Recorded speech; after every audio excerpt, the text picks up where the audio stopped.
In this video, I'm not going to go too in depth. I'm just going to go over the general process that I use to remove and install tile. I'm far from a tile expert, so take what I say with a grain of salt. To remove the tile, we used a Bosch SDS hammer drill with a 2-inch tile chisel bit. This is something that you can rent from a Home Depot, but we had one that we could borrow, which was nice. The tiles popped right up relatively easily. The issue we ran across was trying to remove the thin-set mortar. There was no way we were going to be able to remove it without renting some sort of large concrete grinder. So we decided to just tile over the existing thin set.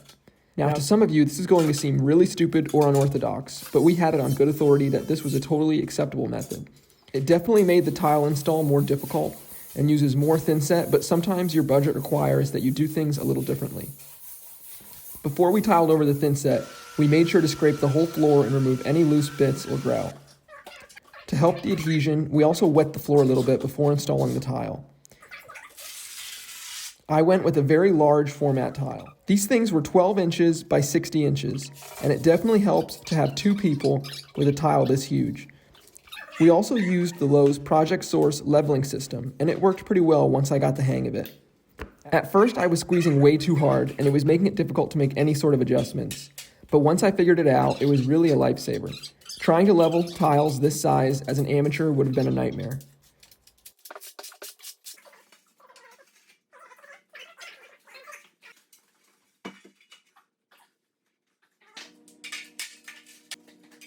So I decided to go with a completely random offset pattern.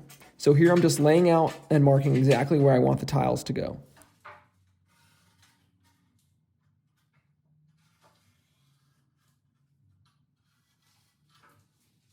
This is the large format tile mortar that we used. The bag is too big to fit in one bucket, so I mixed half at a time. I started with about 3 quarts of water and would add more if necessary.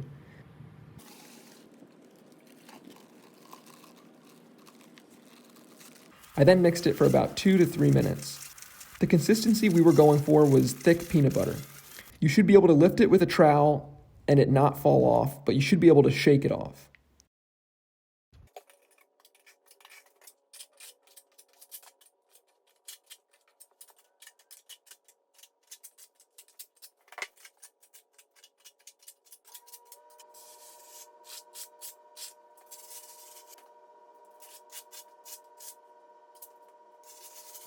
My dad wasn't able to help me this day, and I quickly found out that trying to lay tile this big was more of a 2-man job.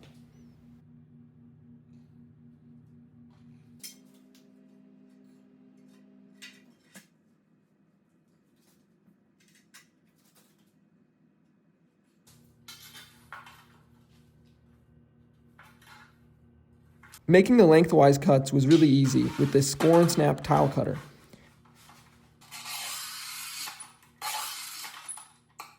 To cut widthwise, we used a grinder with a diamond wheel, and it was way too dusty to film, so I didn't get any footage of that.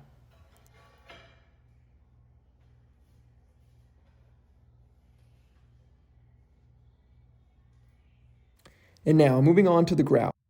I used this Ultra Color Plus by Maypay because it was the only one that had the color I needed. But if you are a beginner, I would highly advise using a different grout. This stuff is rapid setting and can be very difficult to work with. If you go with this grout, make sure you read the instructions. I applied it only 2 rows at a time and then went back and wiped it with a clean sponge before moving on.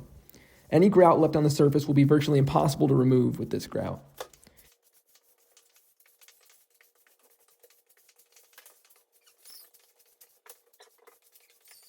I was paranoid about it drying too fast, so I may have overwiped some areas and incorporated too much water.